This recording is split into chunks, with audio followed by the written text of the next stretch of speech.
Well, welcome to our very first podcast from Heritage Baptist Church. I'm Pastor Micah Potter.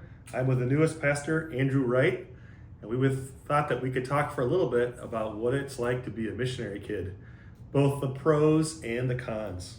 So let's start with the cons. What are some of the cons of being a missionary kid? I got a whole list here of cons that are involved with being a missionary kid. One of them is that missionary kids have to move a lot. They come back to the States, they got to go back to the mission field. It's just a lot of getting up and moving. You come back and you make friends and all of that, and then you got to go back to the mission field and you don't even know if you're ever going to see those friends again. That can be tough for missionary kids. I think there was like several years of my life where I felt like I didn't even have a dresser. I lived out of like a suitcase. Oh man. It's like wherever you went, you never felt like fully unpacking because you're like, I'm just going to pack again anyway. What's the point? Yeah, that's tough. It's really tough. Yeah. I think going from youth group to youth group. So I was only on the mission field for a short amount of time, but we went to 100 churches in deputation in the course of the year. So having a new youth group every week was very hard. You just wanted to get plugged in. And sometimes when missionary kids get to the mission field, they're discouraged. So they just like check out and give up. It's a lot of new faces. All those youth groups. Yeah. Yep. Well, I got another one. You want to know what it is? Go ahead. You know, you're on the mission field and it's time for you to come back to college. You got to come back to the States. But your family still in the mission field. You're separated from your family. That can be really tough, making that transition from the mission field back to the States, going back to college. That can be really tough for missionary kids. Yes. So if something happens, you can't just call your parents. They can't just come and save you. So you have to be self-reliant. Yeah. But yeah, you end up working a lot of different jobs and being bounced around. I remember, I think I went like 20 years without spending a Christmas with my family. I think that's what it was. That's crazy. Yeah. Wow. So I usually eventually I'd spend it with Jerry and our in-laws, but a lot of times I would just work because I thought, if I'm going to be sad, why not just make money while you're doing it? Right. Well, I don't know that I felt terribly sad because it's like you don't really expect it after a while. You can make good money working Christmases. Yeah, right. It's like triple pay. Yeah. I definitely cashed in on that, on the lack of family. Mm-hmm. But yeah, it could be hard with family. Yeah. I got one more. Okay, what's that? You know, when you're a missionary kid, you're dealing with different cultures. You're dealing with, you know, the culture in the country you're in. You're also dealing with the American culture. When you come back to America, sometimes missionary kids can have an identity crisis. Yeah. And that's really tough for missionary kids. They got to figure out who they are, what they want to be.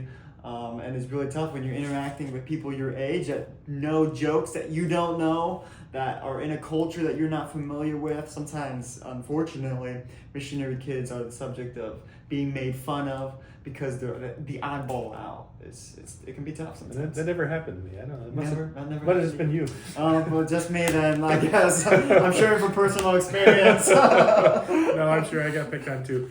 So I should say where they went. My parents were missionaries in Hungary. And what about your family? My parents are missionaries in Uganda. All Still. Right. Yeah, that's a huge cultural gap between there and America. Uganda is not America. Yeah. There's a difference. Oh yeah. Believe it or not. But as much as there's hardship, I also think there's a lot of tremendous blessing. And I wouldn't have it any other way. I know there was struggles in the process, struggles with family and culture, finances, all those things.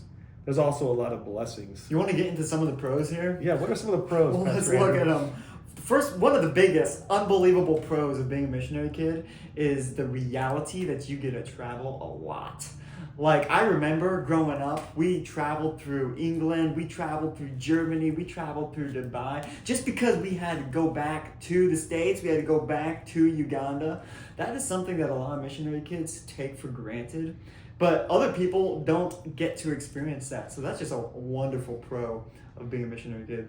Yeah, and hopefully as you travel, you experience different cultures. Right, You see different exactly. ways of life, ways of thinking. Yeah. All right, what else do you have? I have a ministry experience. You know, when you're on the mission field and you're with your family and you're involved with the church that they've started there and the ministry there, you're gonna be involved in the ministry. That's just the way many missionary kids are. They're naturally put into the ministry, involved in the ministry, and that's just a great experience for them. It can really help them down the road. Even right now, as I'm the youth pastor here at this church, I'm recalling things that I did in the ministry in Uganda that helped me today. Yeah, so in the United States, a lot of times there's different people that are in different positions of leadership. But when you go to a mission field, not every position is filled. Yep. So you're just going to fill in for whatever needs to be done. So maybe you're a song leader one week, maybe you're working in the nursery the next week. Sometimes you just gotta jump on the piano and start playing. Yeah, I hope it comes out. But yeah, no, that's a great chance to use your talents and gifts and develop them. Yep. And then I think it helps maybe later in life if you have the church plant or being a leader at the church here, when people come to you with problems, you have some idea what it's like because you were involved in a ministry like that at one time. Absolutely. I think that's a good one. Yeah. But what else do you have? Well, I got another one here, and this unfortunately doesn't apply to every missionary family. But I saw it in mine. I've seen it in a lot of missionary families where they have a very tight-knit family unit because they have left their home country, they've left their friends, their family, and they're in another country. And the only people they got who understand them and their culture is each other. And because of that, they're drawn to each other, and it's just a really tight-knit family unit. Something you really don't see a lot in America is that really tight-knit family. Yeah, I think with the Industrial Revolution, people stopped working on farms together, and people started working in factories. But even in homes today, everyone goes every different direction. Very few families eat meals together anymore. Which is unfortunate. Everyone's on their device. Everyone goes their separate direction. But yeah, a ministry or a family business, anything like that, that's the hope, is that you'll always have that connection with family. Yep. That's brilliant. I hadn't thought of that. I think that's really important. And looking back on my life, that's something I really value, the tight-knitness I have with my family. Another one, cross-cultural experiences. Oh. I hadn't even been to an American wedding before this last summer. Oh. And so I've been to a whole bunch this last summer. But what I had in my mind was a Ugandan wedding. It was just different. It's very different.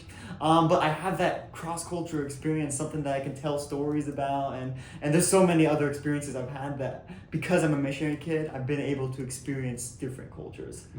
That's a huge benefit of being a missionary kid. Something, once again, missionary kids take for granted that other people can't relate to. Yeah, and I think even your view of the church, if you're a missionary kid, is very different because I think you get the American culture and religion all mixed together. And so we think of church and God in certain preconceived notions and standards. But when you see how God works in other cultures, with other groups, how other people practice the ideas of church from Acts, it comes out a little different. And it does make you rethink a lot of things that you've assumed it has to be this way, but you realize, no, it really doesn't have to be exactly this way when you worship. So I think it really helps broaden the way you think of God, church, culture. We have to do these things way. Sometimes as Americans, we think because we're big and rich, we think this must be the right way. Everyone has to do every part of culture. But America has its struggles as well. Absolutely. I got one more. What's that? Are you ready for this? Yep. Stories. Oh. As a missionary kid, one of the best things about being a missionary kid is having stories. I got stories from when I was in Uganda. I got stories from traveling, and sometimes when I'm preaching, some of the easiest illustrations to fall back on are stories from when I was in Uganda. And so that's just an amazing pro of being a missionary kid, is all the stories and from the experience I've had as a missionary kid. Yeah. My parents became missionaries when they were older, and it was such a good example for us as kids. And I remember thinking, well, they're sacrificing. I have to do the same thing, even though I'm not going to the mission field full time like they did. I thought, if they're taking God seriously and they're making sacrifices, then that's what our family does. And I'm going to do the same thing here in the U.S. That's when I went off to college. So it's a great blessing. The Lord has to lead each family. But, I'm praying about what the Lord has for my family. I don't know. Who knows? But I'm just praying that God does His will. And there's struggles, but also great blessing. So I'm thankful for my family and thankful for how God has used us. Those are just some thoughts that we had. Just something to brighten your day. God bless you and have a nice day.